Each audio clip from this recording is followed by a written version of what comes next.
সহকারীদের কর্মবিরতি। সদর হাসপাতালে বহির্বিভাগ সহ কোথাও স্বাস্থ্য সহকারীদের দেখা যায়নি। এতে ভোগান্তিতে পড়েছেন সাধারণ রোগীরা। বিস্তারিত জানাতে সদর হাসপাতাল থেকে যুক্ত হচ্ছেন রিফাত আহমেদ রাসেল। রাসেল, হাসপাতালের চিকিৎসা সেবা ব্যাহত হচ্ছে কিনা জানাবেন, একই সঙ্গে জানাবেন 6 দফার মধ্যে প্রধান দাবিগুলো কি কি?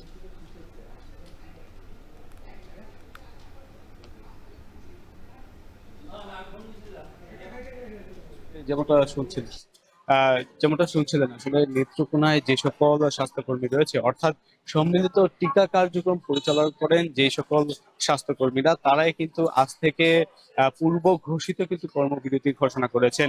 এর আগে কিন্তু তারা বিভিন্ন ভাবে কিন্তু স্মারকলিপি প্রদান থেকে শুরু করে বিভিন্ন ভাবে কিন্তু ঊর্ধ্বতন কর্তৃপক্ষের কাছে কিন্তু দাবি জানিয়ে আসছিলেন। আমরা মূলত তাদের সাথে কথা বলেছি, তারা আমাদেরকে যেমনটা জানিয়েছেন যে আসলে ইপিআই টিকা কার্যক্রম এবং সামনে যে আসলে টিসিবি টিকা কার্যক্রম, অর্থাৎ টাইফয়েডের যে টিকা কার্যক্রম আগামী 12 অক্টোবর থেকে শুরু হওয়ার কথা ছিল, সেই কার্যক্রমকে কিন্তু তারা ইতিমধ্যে প্রত্যাখ্যান করে কিন্তু তাদের যে 6 দফা, এই 6 দফার মধ্যে মূলত নিয়োগ বিধি সংযুক্ত করা এবং 14 গ্রেডে উন্নয়ন করা এবং ইনডোর ডিপ্লোমা ট্রেনিং এর মাধ্যমে 15 গ্রেডে উন্নয়ন করা এবং শিক্ষাগত যোগ্যতা আসলে স্নাতক পর্যন্ত করা, এরকম কিন্তু মোট 6টি দাবি কিন্তু আন্দোলন, সেই আন্দোলন কিন্তু চালিয়ে যাওয়ার একটি ঘোষণা দিয়েছেন।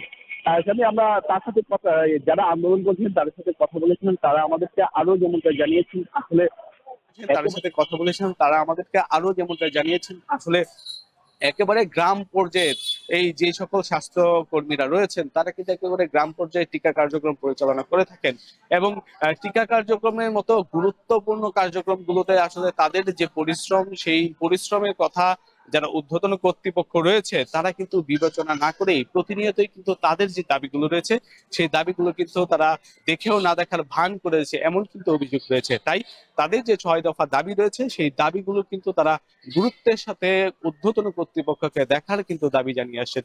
এই ছিল আমার কাছে নেত্রকোনা থেকে টিকা কার্যক্রম স্থগিতের সর্বশেষ। শাম্মী, স্বাস্থ্য সহকারীদের কর্মবিরতির বিষয়ে বিস্তারিত জানাচ্ছিলেন রিফাত আহমেদ।